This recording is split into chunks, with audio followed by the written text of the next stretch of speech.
İsrail'i lanetlemek ve İsmail Haniye'nin Hakk'a yürüyüşüne şahitlik etmek için bugün burada toplandık. Allah hepinizden razı olsun, dualarınız makbul olsun.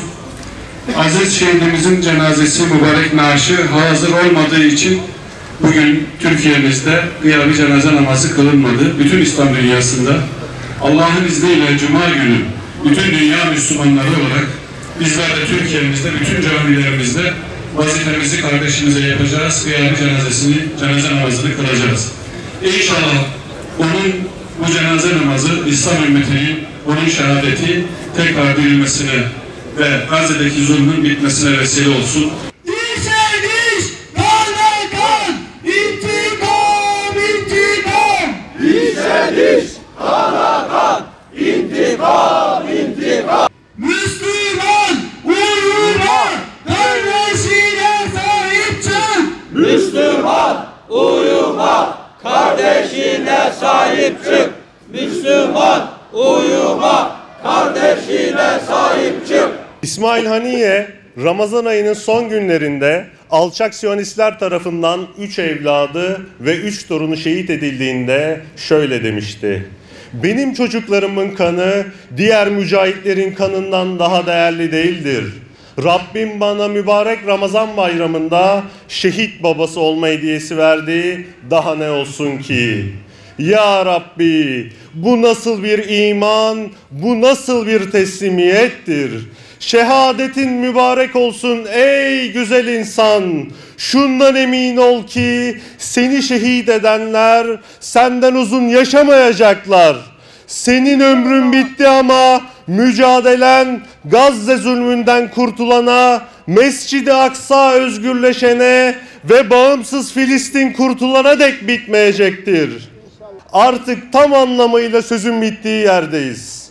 Ailesi ve en yakınlarını Rabbine kurban vermesi nedeniyle Ebu Şüheda, yani şehitlerin babası olarak nitelendirdiğimiz büyük komutan ve aziz lider İsmail Haniye'nin şehadeti büyük bir dönüm noktasıdır.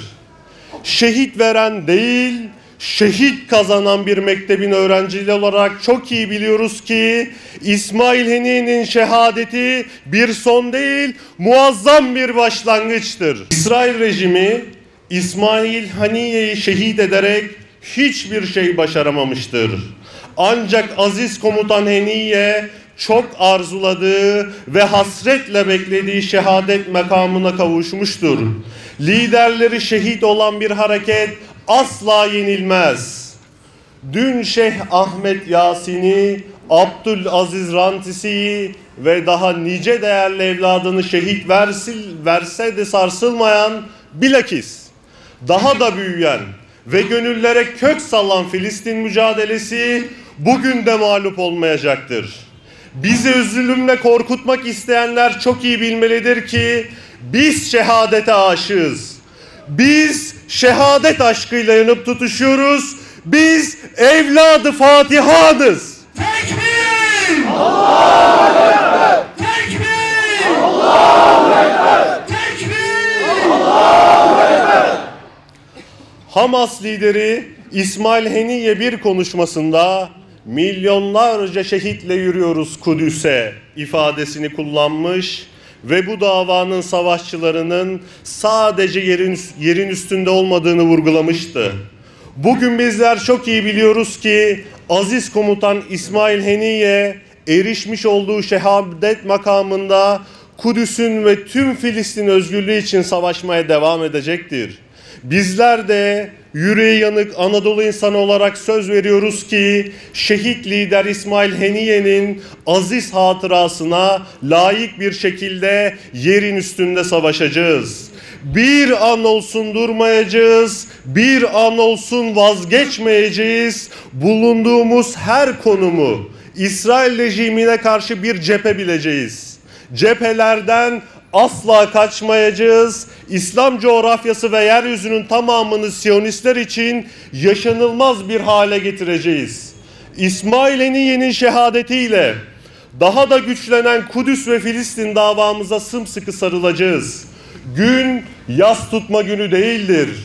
Gün acı çekme günü değildir. gün intikam günüdür. Burada İslam ülkelerinin liderlerine de seslenmek istiyoruz. Ey İslam ülkelerinin liderleri, hepimiz bir olup tükürsek İsrail boğulur. Silkinin ve kendinize gelin. Hristiyanları ve Yahudileri kendinize dost edinmeyin. Aranızdaki suni ayrılıkları bir kenara bırakın ve Siyonist İsrail'e karşı birleşin. Müslümanlar birbirini gerçek manada sevdiklerinde mesele kökünden çözülecektir.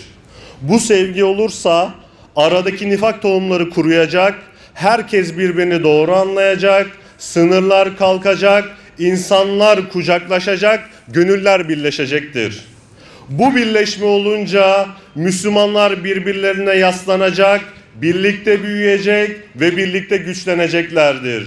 İşte o zaman dünya 5'ten büyük olacak, adalet üzerine yeni bir dünya kurulacaktır.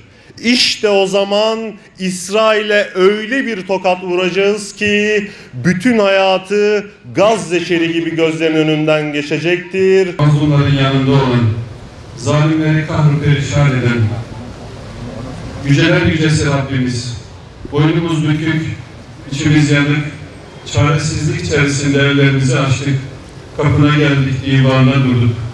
Ya Rab, günahımız çok olsa da, Gazze'deki kardeşlerimize çaresiz yardım edemezsek de, senden başka gidecek kapımız yok.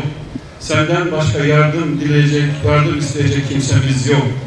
Ey aziz olan Rabbimiz, İzzetini göster ve Müslümanlara yardım eyle ya Rabbi. Derttir demeye utanıyoruz, ellerimizi açamıyoruz. Ama kime gidelim ya Rabbi? Kime sığınalım ya Rabbi? Sen bu dinin sahibisin. İslam ümmetinin bağrı yanmasın ya Rabbi. Dirilsin ya Rabbi. Lütfeyle, kerem eyle, dualarımızı kabul eyle. Gönüllü Kuruluşlar platformu hazırlamış olduğu bu merasime katıldığından dolayı hepinizden Allah razı olsun. Sağ olun,